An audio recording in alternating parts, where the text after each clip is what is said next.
Hey les amis, vous allez bien? Moi ça va, bienvenue dans cette nouvelle vidéo. C'est pas un vlog, j'ai décidé de commencer comme ça parce que je suis en train de tester la lumière. Parce que j'ai pas enlevé ma ring light, je suis en déplacement. Ceux qui me suivent sur Instagram le savent. Donc, je décide de filmer la vidéo dans la douche parce que la lumière de la douche est plus bonne que celle de la chambre. Si vous voulez, je vous fais un petit room tour, hein. Donc voilà ma salle de bain. Chic salle de bain, simple. Euh, un room tout bizarre. Voilà la chambre. Ça c'est, j'ai une table à écrit, une table, un bureau, ventile, clim. Mon lit est ici. Bon là c'est mon dressing. Oh c'est sombre, on voit rien. C'est sombre dans le dressing, c'est pas grave. C'est un dressing, vous connaissez. Et voilà, il y a cette jolie lampe. Oups, cette jolie lampe qui éclaire bien tout ici.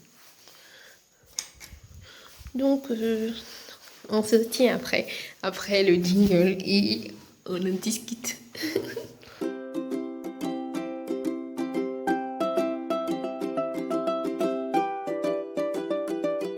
Donc voilà, nous revoilà. J'aimerais qu'on parle de l'importance du ménage et aussi vous raconter un peu mon expérience par rapport à un truc. Ne sapez pas parce que genre, c'est tellement important, c'est une remarque que j'ai faite. Comme ceux qui me connaissent sur Instagram, bon plutôt sur Facebook, je fais beaucoup de vidéos par rapport aux remarques, à mes constats et autres. Mais j'ai décidé d'apporter cette vidéo-là sur YouTube. C'est un peu une vidéo que je n'ai pas l'habitude de faire, mais sur YouTube du moins, mais elle est très importante. Donc, je vais la partager aussi sur Facebook. Là, directement, tout le monde va la voir. Alors, il s'agit ici de faire le ménage, l'importance du ménage pour les jeunes.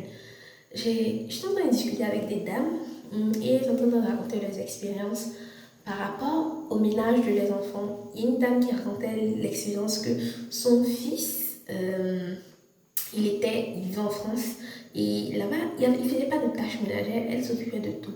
Mais vu qu'elle n'arrivait pas à le cerner, vu qu'elle ne comprenait pas, c'est son premier enfant, elle n'arrivait pas à se sortir avec lui. Donc, elle a décidé de l'envoyer chez son oncle, ici à Daloa, en Côte d'Ivoire. Donc, elle envoie chez son oncle et son oncle s'est occupé de l'enfant correctement. Qu'est-ce qu'il a fait? Il ne l'a pas frappé, il n'a rien fait. Il lui a juste attribué des petites tâches dans la maison. Il a responsabilisé l'enfant. Parce qu'il y a cette erreur-là que beaucoup de parents font de ne pas vouloir fatiguer les enfants, surtout quand ils ont les moyens financiers. Ils disent que non, l'enfant n'a pas besoin de faire ça. Par exemple, si vous avez déjà des servantes et des hommes de ménage, tout type de personnes de ce type-là, dites-vous que l'enfant, quand même, il doit être capable de faire son lit. Il doit quand même être capable de laver ses chaussettes, ses dessous. Il doit quand même être capable de laver les petites choses qu'il utilise au quotidien. Ne lui donnez pas toute la force, tout l'engagement, toute la possibilité de pouvoir faire ce qu'il veut. Pourquoi est-ce que je décide de parler de ça? Mais c'est parce que c'est pour nous aider nous-mêmes, parce que nous sommes de futurs parents. Ici, il y a beaucoup de personnes qui sont les parents, mais c'est important aussi de savoir cela, parce que le fait de responsabiliser l'enfant dès la base lui permet déjà d'être très très sociable, lui permet de pouvoir aussi simplement, déjà le fait qu'il soit sociable, ça lui facilite beaucoup de choses dans la vie, parce qu'à l'école, il serait aussi à l'aise avec les autres, facile l'idée de se faire des amis. Parce que bizarrement, je suis encore dans cette réflexion à essayer de comprendre mais comment est-ce que le ménage, le simple ménage aide les gens.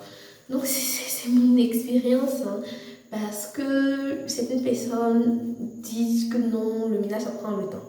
Absolument. Si vous êtes adulte, ça c'est autre chose. Mais quand la personne est encore jeune, enfant, si vous ne donnez pas la possibilité à l'enfant de se responsabiliser à travers cela, parce que je me demande bien où est-ce qu'il va apprendre. Donc c'est la fin de cette vidéo.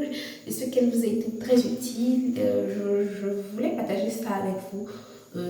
N'hésitez pas à me donner votre avis dans les commentaires. Quelles tâches ménagères vous avez eu à faire quand vous étiez jeune à la maison?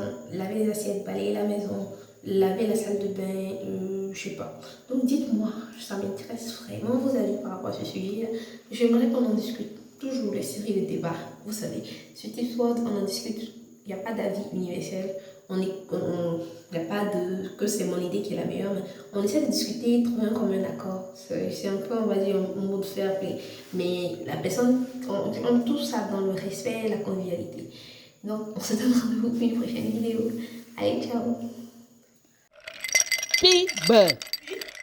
Apprendre une langue sans bonne stratégie ne vous mène à rien. Apprendre les mots dans le dictionnaire ou écouter simplement de la musique ou lire des livres sans un bon timing n'aboutit également à rien. La révélation du moment est là et vous le savez très bien, elle est là pour vous, c'est le kit usuel de Metopo. Grâce à ses séances de coaching et à son livret, ces kits vous permettent de parler couramment la langue même en ne vivant pas dans l'environnement. Alors, je vous invite à passer vos commandes au numéro qui s'affiche ici pour pouvoir bénéficier des services que vous offre Metopo. Avec Metopo, we can change the world. Avez-vous des cheveux secs, cassants, difficiles à traiter, pleins de nœuds? Alors, la révélation du jour est pour vous. Le kit mignon de Metopo qui vous permet d'avoir des cheveux beaux et soyeux. Alors, n'hésitez pas à passer vos commandes au numéro qui s'affiche à l'écran. Avec Metopo, we can change the world.